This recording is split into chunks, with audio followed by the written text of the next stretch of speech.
आप सभी लोगों का मेरे YouTube चैनल पर बहुत बहुत स्वागत है। आज जो आपके सामने मैं वीडियो प्रस्तुत करने जा रहा हूं, क्योंकि शाम को 5 बजे वीडियो आपके सामने संक्षेप में रखा जाता है, वो है कि नागार्जुन का जो शून्यवाद का सिद्धांत है उस पर शंकराचार्य ने कौन कौन से आक्षेप लगाए हैं, कौन कौन से तर्क दिए हैं उसको खंडित करने के लिए, उसको असत्य सिद्ध करने के लिए। इसी को देखने का प्रयास किया जाएगा। तो पहली बात यह कि शून्यवाद का जो सिद्धांत है उसमें हम वस्तु की बात करते हैं, यानी शून्यवाद का मतलब ये है कि अगर शंकराचार्य के सिद्धांत को देखा जाए तो वो भी बताते हैं कि संसार की वस्तुएं, यानी जो संसार हमको दिखाई पड़ रहा है व्यवहारिक रूप से ही सत्य है, मायाजन्य है, माया के माध्यम से निर्मित है। अपर ब्रह्म यानी ईश्वर के द्वारा, क्योंकि पर ब्रह्म और अपर ब्रह्म ये दो प्रकार ब्रह्म की अवधारणा दो प्रकार से प्रस्तुत की गई है। पर ब्रह्म जो है वो सर्वोच्च अवस्था है जिसमें ब्रह्म के द्वारा कोई क्रिया नहीं की जाती है, अपरिवर्तनशील सत्ता है, यानी परिवर्तन नहीं हो सकता ब्रह्म के अंदर, वो जो पर ब्रह्म है। तो ऐसे में संसार कैसे बनेगा, क्योंकि वो तो कोई क्रिया करेगा नहीं, पर ब्रह्म के द्वारा कोई क्रिया नहीं की जाएगी। तो ऐसे में पर ब्रह्म के द्वारा अपर ब्रह्म यानी ईश्वर को प्रकट कर दिया जाता है। फिर माया जो कि ब्रह्म की एक शक्ति है उसी का उपयोग करके ये संसार रच दिया जाता है। माया की दो प्रकार की शक्तियां हैं, आवरण यानी घेर लेना और विक्षेप यानी किसी अन्य चीज़ की प्रतीति करा देना। जैसे रस्सी पड़ी रहती है तो उसका स्वरूप ढक जाता है, आवरण की शक्ति से माया रस्सी के स्वरूप को ढक लेती है और सांप के रूप को वहाँ आरोपित कर देती है, विक्षेप कर देती है, तो हमको रस्सी में सांप देखने लगता है। तो वास्तविकता क्या हो गई, बदल गई, थी रस्सी अब देख रहे हैं सांप। उसी प्रकार से ये संसार है। आधार बनाने का काम माया के माध्यम से ईश्वर को किया जाता है, ईश्वरी आधार हो जाता है और ईश्वर को ही अन्य रूपों में दिखा दिया जाता है।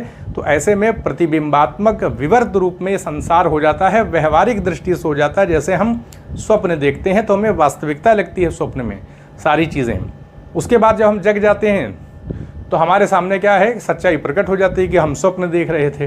तो इस आधार पर अगर कहा जाए संसार के बारे में शंकराचार्य का क्या मत है, एकमात्र ब्रह्म की सत्ता है, लेकिन संसार व्यवहारिक रूप से सत्य होता है, लेकिन वैसे वो मिथ्या होता है। मिथ्या का क्या अर्थ है, यानी किसी चीज़ का हमेशा के लिए सत्य नहीं होना और हमेशा के लिए असत्य नहीं होना। क्योंकि संसार की वस्तुओं को अगर हम देखें तो किस प्रकार की स्थिति दिखाई पड़ती है, किसी भी वस्तु को हम सत्य हमेशा के लिए नहीं कह सकते, क्योंकि हम अपनी आंखों से देख रहे हैं चीज़ें मिट जाती हैं, समाप्त हो जाती हैं, पैदा हो जाती हैं, मिट जाती हैं। तो हमेशा के लिए तो कोई वस्तु रहेगी नहीं।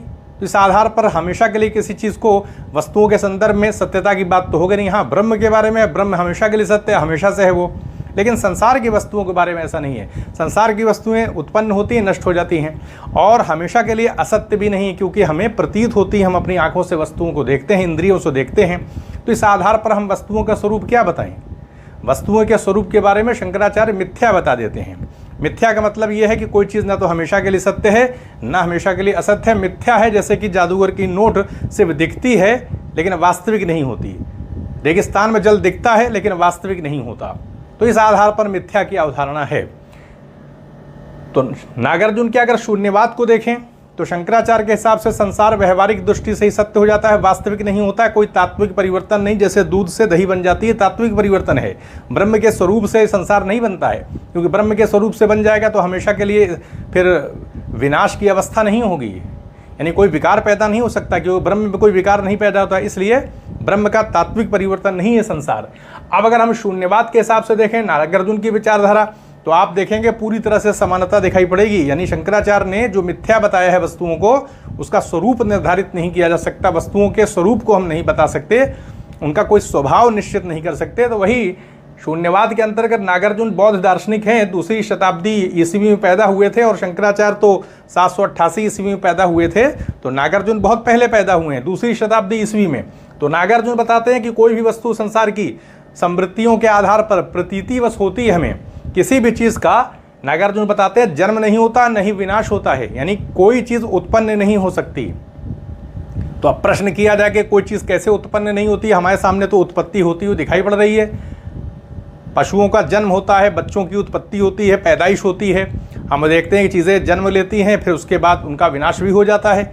तो ये तो नहीं कहा जा सकता, जन्म और मरण की प्रक्रिया तो चल रही है।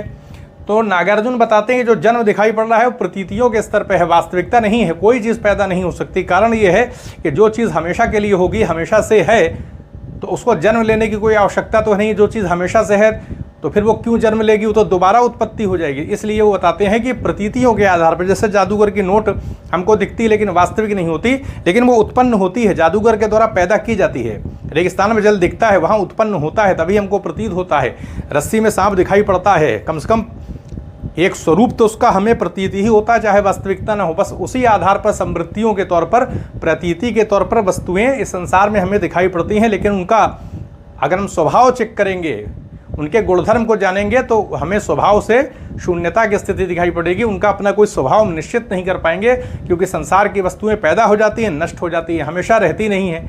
तो नागार्जुन के हिसाब से भी वही विचारधारा आ रही है। नागार्जुन तो ही बताते हैं कोई चीज़ उत्पन्न नहीं हो सकती, क्यों? क्योंकि शून्यता की स्थिति है, शून्यवाद की स्थिति है। तो फिर ये हमको प्रतीति के तौर पर दिखाई कैसे पड़ती हैं वस्तुएं? तो नागार्जुन बताते हैं कि प्रतीत समुत्पाद के आधार पर कारण कार्य की श्रृंखला चल रही है, और सापेक्षता का सिद्धांत, एक दूसरे पर निर्भर होकर के चीज़ें हमको दिखाई पड़ती हैं, एक दूसरे पर निर्भर होकर दिखाई पड़ती है। इसका क्या मतलब है? मतलब ये कि जैसे पशु से दूध उत्पन्न होता है, दूध से दही बनती है, तो कोई ना कोई एक कारण होता है, उससे कोई कार्य का जन्म होता है। तो यही कारण और कार्य, ये एक श्रृंखला चल रही है। सारी वस्तुएं जो हैं वो किसी न किसी से पैदा होती हैं और फिर उनका नाश हो जाता है, कहने का अर्थ है। तो ये कारण कार्य की श्रृंखला प्रतीत समुत्पाद, यानी प्रतीत माने अपेक्षा रख करके, समुत्पाद माने उत्पत्ति। अब अपेक्षा किसकी रखी जाएगी? अब दही की उत्पत्ति होगी तो दही को दूध की अपेक्षा है, बिना दूध के तो दही बनेगी नहीं। तो इसलिए इसको सापेक्ष कह देते हैं, यानी किसी चीज़ के पैदा होने के लिए अपेक्षा होना, इसी को सापेक्ष कहते हैं। कोई भी वस्तु किसी से पैदा होगी। तो नागार्जुन के शून्यवाद के अंतर्गत प्रतीतियों के स्तर पर, समृद्धियों के तौर पर, जैसे जादूगर की नोट दिखती है, बस उसी उस स्तर पर सत्ता होती है। बस वास्तविकता शून्य है, शून्यता में है। यानी शून्यता क्या है? किसी चीज़ का हमेशा के लिए होना और किसी चीज़ का हमेशा के लिए ना होना। ये दोनों प्रकार के मत हैं। कुछ दार्शनिक मानते हैं कि वस्तुएं हमेशा के लिए होती हैं, जैसे अद्वैत वेदांत में हमेशा के लिए ब्रह्म की सत्ता को स्वीकार किया गया है, हमेशा से सत्ता है। तो ये हमेशा के लिए किसी चीज़ को माना गया है, और हमेशा के लिए किसी चीज़ का नहीं होना, तो जैसे चार्वाक दर्शन में आप देखें किसी चीज़ की सत्ता को नहीं माना गया है।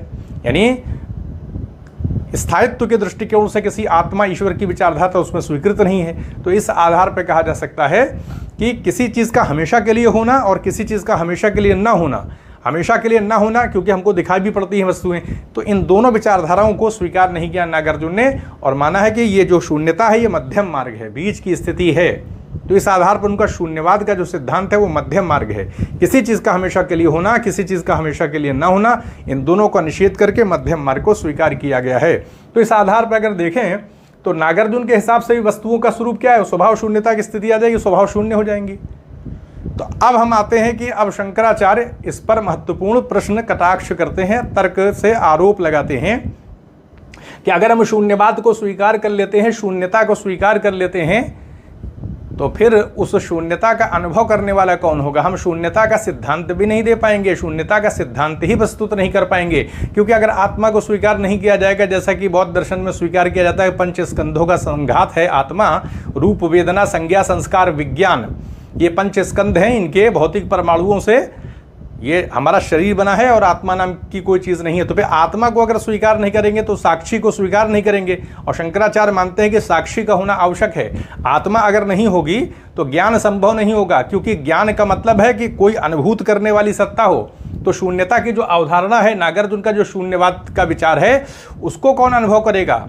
यानी शून्यता को अनुभव करने वाला कौन होगा? अगर कारण के अंदर चेतना नहीं होगी, कारण की चेतना के बिना कार्य का अनुभव करने वाला फिर कोई नहीं रहेगा। अगर कारण में चेतना नहीं होगी, कारण की चेतना आवश्यक है कार्य को अनुभूत करने के लिए।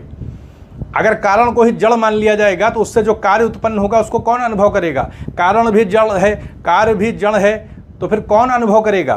तो किसी एक का चेतन होना आवश्यक है। इसलिए कारण में चेतना को स्वीकार करना आवश्यक है, आत्मा को स्वीकार करना आवश्यक है। मैं हूँ, इसमें मैं की सत्ता को स्वीकार नहीं करेंगे हम, तो फिर हम किसी भी चीज़ को, संसार में वस्तुओं को अनुभूत नहीं कर सकते। इसलिए वो बताते हैं कि आत्मा की सत्ता को स्वीकार करना आवश्यक है। बिना आत्मा के ज्ञान संभव नहीं हुआ। ज्ञान स्वयं प्रकाश होता है, स्वयं प्रकाशित, यानी आत्मा क्या है? स्वयं प्रकाश है, और आत्मा ही जानती है।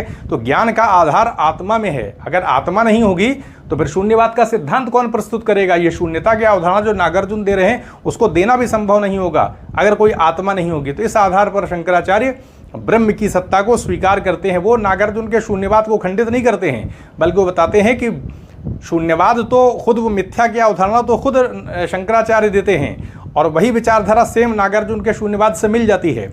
मिथ्या का मतलब किसी चीज़ के स्वरूप को निर्धारित न कर पाना, किसी चीज़ के स्वभाव को निश्चित न कर पाना, और नागार्जुन के शून्यवाद में भी स्वभाव से शून्य हो जाती हैं वस्तुएं। तो समानता दोनों स्तर पर है, लेकिन अगर आत्मा को नहीं माना जाएगा तो शून्यता का अनुभव कौन करेगा? इसलिए आत्मा का होना आवश्यक है, क्योंकि आत्मा ही क्या है? स्वयं प्रकाश है, वही खुद को भी प्रकाशित करती है, स्वयं प्रकाशित है, उसकी सत्ता भी प्रकाशित होती है और दूसरों को भी जानती है। तो इस आधार पर शंकराचार्य शून्यवाद को अस्वीकार कर देते हैं, यानी शून्यवाद को खंडित नहीं करते हैं, लेकिन वो बताते हैं कि शून्यवाद का सिद्धांत अगर सिर्फ शून्यता तक सीमित हो जाए तो फिर आत्मा के बिना इस सिद्धांत को स्वीकार नहीं किया सकता, क्योंकि अगर शून्यता तक ही ये सिद्धांत सीमित हो जाएगा तो शून्यता को अनुभव कौन करेगा? इसके लिए आत्मा का होना आवश्यक है। ये शंकराचार्य अपना तर्क दे करके ब्रह्म की सत्ता को स्वीकार करते हैं। तो यहीं पर अनुमति दें, चैनल को सब्सक्राइब भी करें, शेयर भी करें। आप सभी लोगों का बहुत बहुत धन्यवाद।